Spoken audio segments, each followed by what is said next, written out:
Hello, everyone. guys. Good afternoon. Welcome to Trail Talk. I'm Edie, And I'm Mary. and we are here live at the Chisholm Trail Heritage Center in Duncan, Oklahoma. Yes, we are. Classroom studio, kind of our go-to place Yes, these it days. is. Yeah, We kind of hang out. yeah. You've been hanging out all day. Been in this room all day long. We had some first graders here today. We did a virtual field trip. We just been at it. That's right. It's been a busy place. Teach. Yep, and we have one more interesting thing. This is probably a little more older student, adult Right, kind yeah. of First information. grader, yeah. Yeah, but Good information nonetheless. it is. It's some really good information. So, for the last several weeks, we've been talking about first Americans fighting for the US. Mhm. We went back to the Revolutionary War, kind of worked our way forward, just highlighting Different war times. different war times, different people, Roles groups of and- people, right. got roles. So it's just been so interesting to me. But some things that I came across in all that research were the number of Native American women, first American women who played a role in fighting for the US. So we're going to kind of highlight some of them and the roles they played, Mhm. some of the things they They did. did, stepped up and did. Yeah, how they supported, and there's some really great stuff. So Margie Williams, who was a Lakota Sioux, went to Haskell Indian School, which is in Oklahoma. She graduated in 1943. She said, "It is with much pride that the Indian woman dons the uniform of her country. The red man is proving to his white brother that he can make an outstanding contribution both on the home front and behind the firing lines. With the same pride and devotion, the Indian woman is proving herself to be one of Uncle Sam's priceless daughters." That is a statement. It is profound, Yes, it isn't is. it? Yes, it is. I just loved that so much. I feel like her voice is speaking for all of the Native women Mhm. who chose to serve their country. Mhm. And, we talked about last time about Native Americans included Hawaiian Right. people from Right. the island of Hawaii. Mhm. Well, Alaska. also people from Alaska, Mhm. we didn't even really touch on, but we're gonna hit on that just a little bit today. So going back to Revolutionary War days, colonial America, historians in recent years rediscovered and verified the actions of an Oneida woman.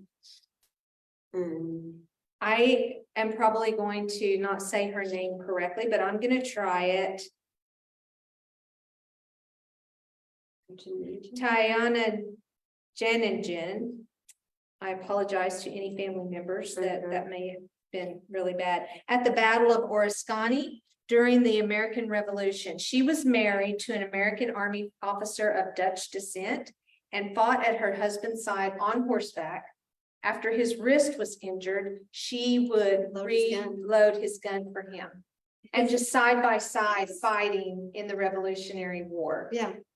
1700s. Yeah, and I doubt if she was the only woman of, first American woman to join in that effort, but there is proof. Documented proof, Right. yeah, that she was there and that she was fighting beside her husband. And I love it. I love it so much. The earliest documented women, which we talked about these women when we were first starting, and we talked about the Spanish-American War, but today we're going to go a little deeper.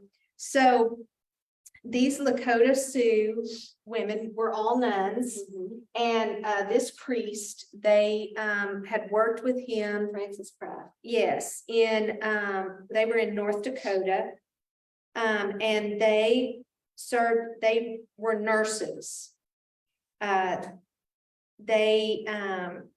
They left the reservation with Father Francis Craft and enlisted to become nurses. They trained in infectious disease care, that made me think of Mother Teresa. She was in the slums and taking care of people with all kinds of infectious diseases, with no real, not as much concern for herself as she had for others. Right. They were at Camp Cuba Libre in Jacksonville, Florida, and on December 22nd, 1898, all 5 of them went to Camp Columbia, Havana, Cuba. Mhm. They gained accolades during their service there. The U.S. Surgeon General wrote to praise their work. Yeah. I mean, Spanish American war nurses adopted them as members. yeah, they founded, after the war was over, they founded an orphanage Mhm, there, which, I mhm. mean, you know, the sad thing is that after a war, there are always orphans. Yes. It's so sad that that has to left be behind a and thing, forgotten about. but yeah. Anyway, all but one of them left and came back to the US, but, Mother Mary Anthony. yeah, she died in Cuba in 1899. She was the one that left or that stayed behind. Yeah, and she was buried with full military honors there in a cemetery. So, I mean, these women were highly respected. Their work was worth noting. Mhm. And they just really devoted themselves and served in, I'm gonna guess, the only capacity that a woman would be Right, able to probably. serve at Nurse- that the time. nurse level. But valiantly, nevertheless. So, there's not really much information about World War I and Native American women serving Mhm, during that time. mhm. There's not a ton of information about it Right, at all. exactly. But World War II offered these opportunities to Native women. There were about 800 accepted into the WACS and the WAVE. So the Women's Army Corps and the Women's Accepted for Volunteer Emergency Service, Naval Reserve. Mhm. My mother-in-law joined the Women Marines, and that's what they called themselves, were the Women Marines, yeah. As some served for the duration of the war and some beyond that. Mhm. So, this is just a picture of some women at Camp Lejeune. This happens to be where my mother-in-law Really also served. served there. She was at Camp Lejeune. Her responsibility was, she would receive messages from across the ocean, from overseas, and she would type those messages and send them to the next level up. But she was the one who received Received those. messages and typed those, yeah. Yeah. Interesting. And I mean, she had, we still have her uniform. We have her hat and her the Skirt. whole thing, the skirt, the jacket, the shirt, Lapel and all that. blouse. This was called the blouse. This was called, she would always tell, and this was called their top or something. They had It wasn't called different, a hat. they did not call them what we, Right. how we refer to them today. But yeah, and so these women might all actually be Marines. That's an Eagle Globe and Anchor. I believe they might be, because Camp Lejeune was probably a Marine base. Yeah. But anyway, yeah, that's essentially, and she could still wear her uniform. Really? Yeah. Just slid that thing right off. She was in her nineties, and she could still wear that uniform. But there were many, it says Marine Corps Women Reserve. There were just all of these Native American women who went into different branches of the service as the opportunities presented themselves. One of the women, Grace Thorpe, who's the daughter of Jim Thorpe, right? And I thought this was a cool story. Jim Thorpe, I just heard someone talking about him on a little podcast promo the other day, Mhm. and talking about how could anyone say he was not the greatest athlete who ever lived because of all the different awards, yeah, Yes. all the different things he did, how his career spanned many different sports.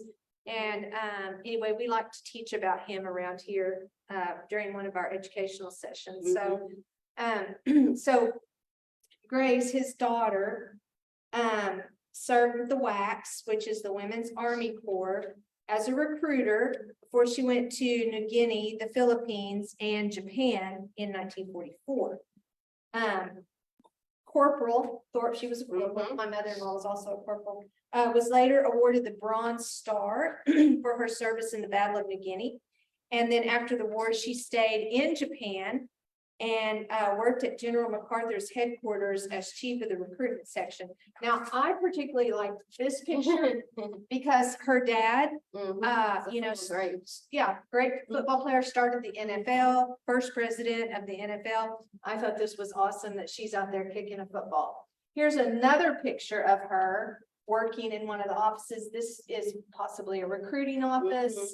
But anyway, she eventually returned, let's see, home to Oklahoma.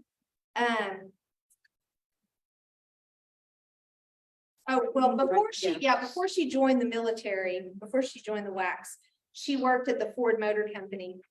Mary and I were talking about this, and this will kind of come up a little bit later too, but thinking about the number of men who were no longer here. We've kind of referred to women doing Taking these part. roles, Yeah. but actually thinking about the number of men just gone, just missing, and they were all the men of a certain age, Certain, yeah. because, you know, they had to meet certain physical conditions to be able to go join. Yeah. And so these women stepped in and took on the roles that the men had left behind. And helped keep the country going and helped supported them while they were over battling. And Yeah, and she did that before she joined. Anyway,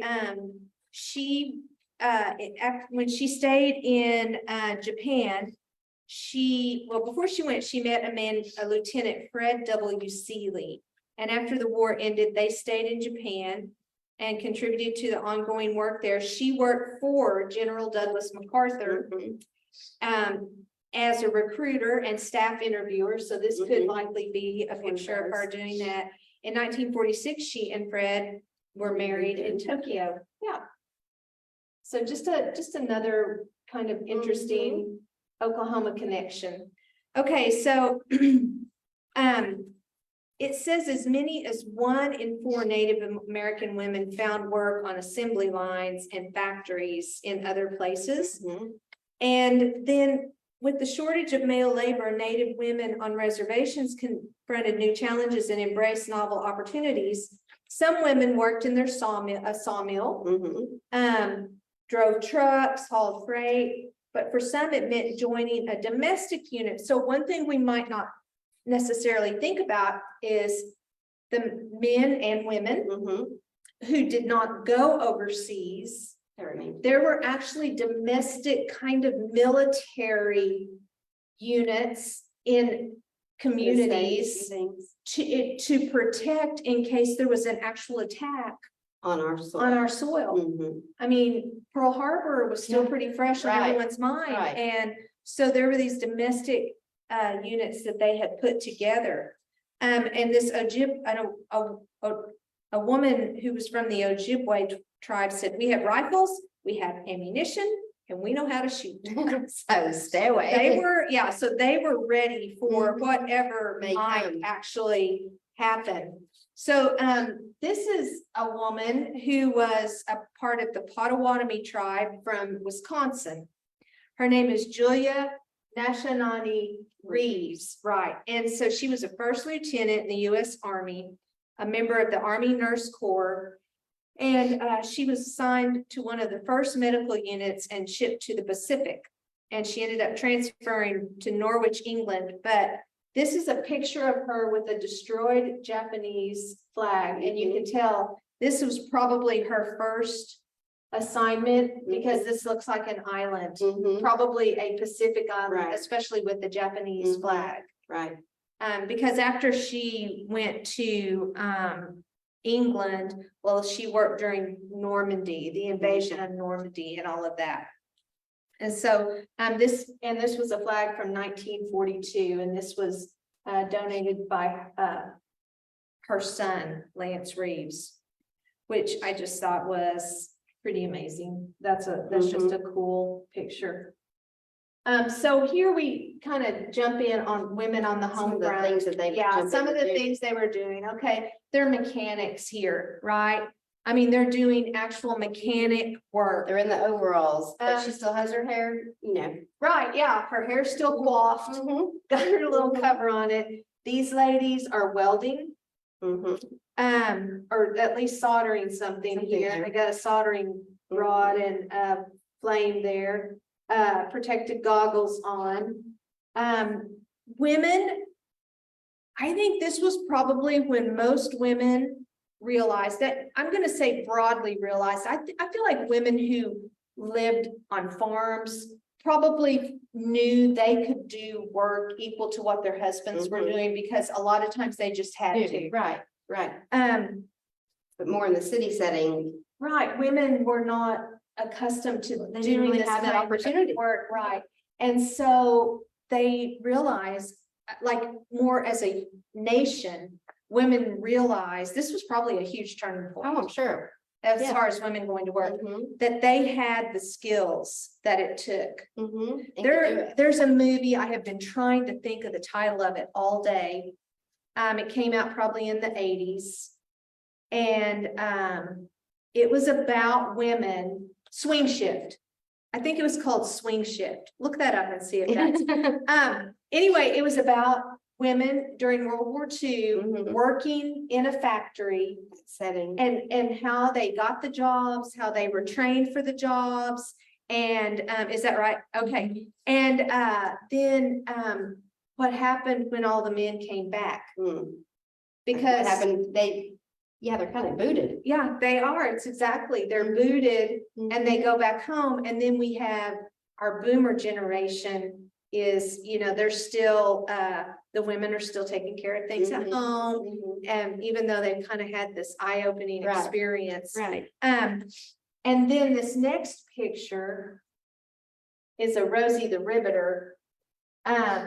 And my mother-in-law actually did this too. Really. She and her parents, her father, of course, was too old to join and fight. Mhm. They went to Seattle, Washington and worked on the B-17 bombers Mhm.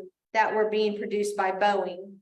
And Boeing, in order to camouflage their building, because they were on the coast Mhm. and, They're concerned big about an target, yeah. attack, they built what looked like regular city streets all along across the top. There were trees and houses To and make it look like to that. make it look like it was, From an aerial view. yeah, from an aerial view, the depth perception Mhm. probably wouldn't have been enough to throw. And they were protected. They felt protected by that. And she worked in there as she put rivets Mhm. on those bombers, she and her mom and dad. And they even had company housing. They had these tiny little houses, just row after row after row of Really? these houses out Just there, like on the kind of on the ground, on the and stuff. property. And that's where they lived. Interesting. And then she joined the Marines after doing that for a short time. But it wasn't just the women. The Native Americans, many of them were still on reservations, and reservation life was bleak. Mhm. At this time. all of the good land, the prosperous kind of land, the fertile land Right. had Gone, been taken. taken, and they were kind of placed on. What was It might- left over. Yeah, and it might have been where they wanted to live, but the choice land was not available to them. And so they were, like I said before, working in the sawmill on the reservation or Mhm, doing mhm. farming and things like that. And the children had to pitch in too. I thought this was such a compelling picture of these Native American children. Barefoot. Yeah, ready to go out Mhm. and work. Well, one of the statements from one of the women, I need to find that, who had Right joined there. up. Women and children cultivated the land and raised crops and livestock. Well, this was also an Ojibwe woman. Her name was Marge Pascal. She said one thing about the service, you get 2 pairs of shoes and you get a bed and you get to eat. Mhm. So it was stability Exactly. Some of the same reason the men joined. And then, you to know, support the hoping families. upon hope that they would be accepted as Mhm. citizens, Mhm.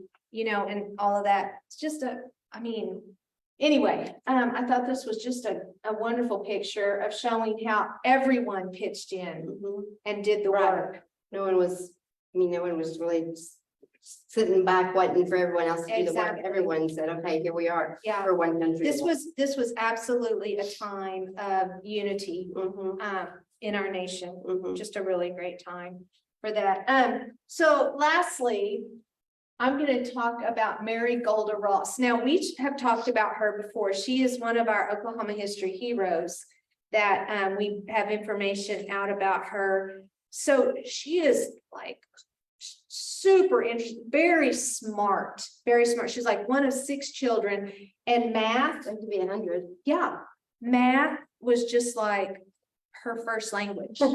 Just like breathing. Basically, yeah. Mhm. And so she went to high school, went to college.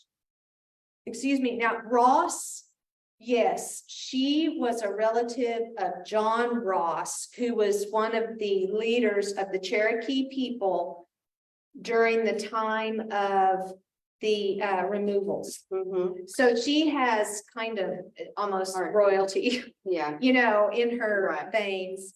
And so she worked as a high school teacher. She worked for the Bureau of Indian Affairs.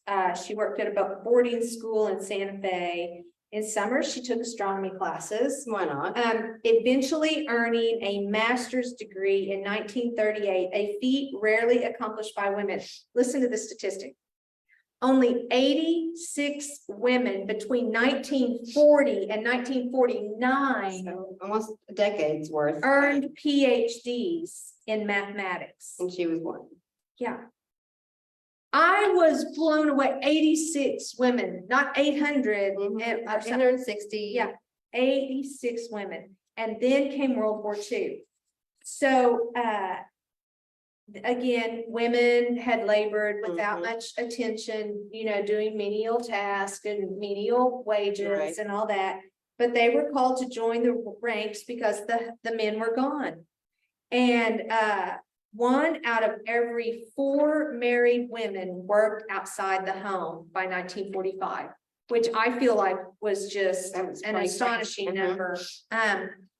So her father encouraged her to go. I chose a picture of her when she was probably in the 1940s, just by the style of clothes. I thought that could possibly be. She went to California, where she was hired as an engineer for Lockheed Aircraft. And she became one of nearly 480,000 women who worked in the aircraft industry. Many of them Rosie the Riveters, I'm sure, Mhm. you know, on the production lines, Mhm. but nevertheless, working on directly involved with the production of all of the aircraft that they were building so fast to Mhm. send overseas. Right. I mean, It's crazy. it is, it really is.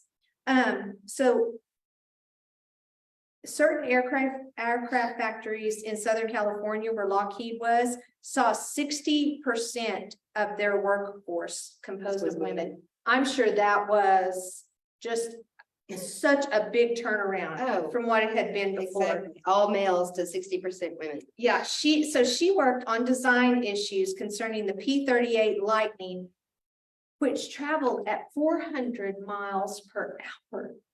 One of the fastest fighter jets in the world. Anyway, I don't know. I mean, she's obviously super brain on Mhm. this math stuff. And she worked on things like aeroelasticity and high-speed flight. But what truly captured her imagination was space travel, but she never said anything out loud. Mhm. Because in the 1940s, space travel, people That's probably would totally have thought unheard. she was, Crazy. crazy. But when the war ended, most women saw themselves replaced, but her abilities were not overlooked. Mhm. And she stayed with Lockheed Martin, and they sent her to the University of California so she could become an Engineer. educated engineer, you Mhm. know, learn all of the Right. engineering Certificate behind it. things, right? And she returned to become one of 40 founding engineers at Skunk Works, which was a secret advanced development program, which is super cool. And she was the only woman engineer there. Isn't that amazing? Yeah. And I know she's not part of the military fighting, but she was designing Mhm. the jet That those women were working. that people, yes, the other women were building. And so I just point all this out to say that there was a wide ranging way to serve your country Mhm. in those Mhm. days. And Native American Everything. women found the way to serve, Stepped in where they could. stepped in because they believed that they wanted to serve their country, just like we've Because talked it about was their country. how the men, Mhm. they felt that, Pride. devotion, Yeah. to the United States, even though there had been so much mistreatment Mhm. and neglect and all of those things, they still felt that deeply and wanted to serve. We're gonna look beyond World War II at the women and keep going. We went as far as Vietnam. Did we go through Vietnam? We went to Korea. I've gone to Korea. for Korean sure. War for sure. Anyway, we're gonna kind of continue looking at some of this, but it's just so interesting, and I just love learning about these people, people who have lived here or their ancestors at least have Mhm. lived here on this part of the world for a very, very long Very long. time. And even though their lives have been turned upside down and all sorts of things Separated. happened in the past, they still consider themselves a part of this country and how We're they, willing to give. yeah, so much. So anyway, thanks for joining us today, guys. We appreciate it so much. Next week, we're gonna have guests on Wednesday and Thursday. Mike Anderson will be here talking about some things going on in concert with the Prairie Circuit Rodeo that's coming to town. And then also Jay Snyder, who's a good friend of the Chisholm Trail He Heritage is. Center and also Oklahoma's state poet laureate. Mhm. So he's going to come and talk to us about some of the cool experiences he's had this year while serving in that capacity. Yeah. Awesome. So thanks for joining us. We'll see you guys next week. All right. Happy trails.